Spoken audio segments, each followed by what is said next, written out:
Baik, shalom. Perkenalkan, nama saya Novita Garduka. Saya dari program studi PGSD dari kelas D. Di sini saya akan menjelaskan materi tentang strategi pembelajaran campuran. Saat ini untuk beralih dari metode pembelajaran tatap muka atau bertemu secara langsung lalu berubah menjadi daring online, itu sangat membutuhkan effort dan biaya yang tidak sedikit. Namun ini bisa dimulai dengan modal. B. Strategi pembelajaran normal. Melalui COVID-19 menjadi sistem pembelajaran yang harus mencari bentuk inovasi untuk proses kegiatan belajar mengajar secara efektif. Inovasi pembelajaran dibutuhkan untuk menjembatani adanya halangan pembelajaran secara tatap muka menuju pembelajaran secara online. Pendidikan harus mampu menyusun strategi pembelajaran secara efektif di area new normal. Hal ini sesuai dengan arahan materi pendidikan dan kebudayaan Republik Indonesia. Baik, termasuk yang pertama, pembelajaran dalam kelompok kecil. Pembelajaran dalam kelompok kecil merupakan usaha untuk meningkatkan peran anak didik secara mandiri dalam melakukan proses pembelajaran, yaitu dengan mengurangi peranan pendidik dalam proses interaksi edukatif.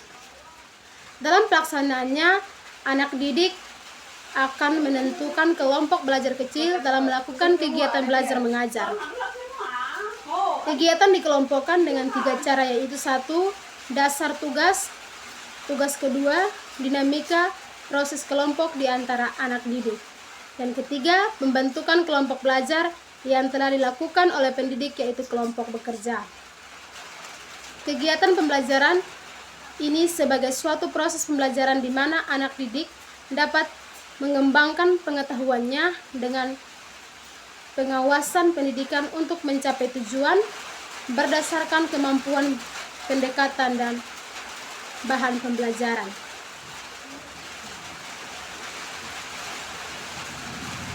Yang kedua, pembelajaran secara home visit. Strategi pembelajaran home visit adalah pendidikan mengunjungi anak didik di rumah dalam waktu tertentu. Adanya home visit ini berguna bagi anak didik dalam proses pembelajaran pada era normal. Kegiatan ini dapat diberikan motivasi kepada anak didik, serta pendidik dapat melihat dengan mengetahui secara langsung kegiatan yang dilakukan oleh anak didik pelaksanaan. Home fit semakin. Yang ketiga, pembelajaran secara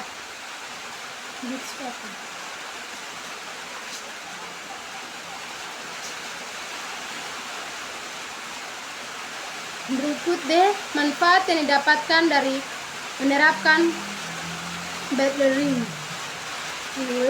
Yang pertama, lebih fleksibel. Dengan menerapkan pembelajaran campuran, siswa dapat belajar dengan lebih fleksibel, berbeda dengan pembelajaran tradisional, menggunakan siswa untuk belajar sesuai dengan kecepatan sendiri. Efektif meningkatkan hasil belajar siswa. Gabungan metode-metode belajar untuk diterapkan dalam efek meningkatkan hasil pembelajaran sebagai besaran siswa. Baik, terima kasih.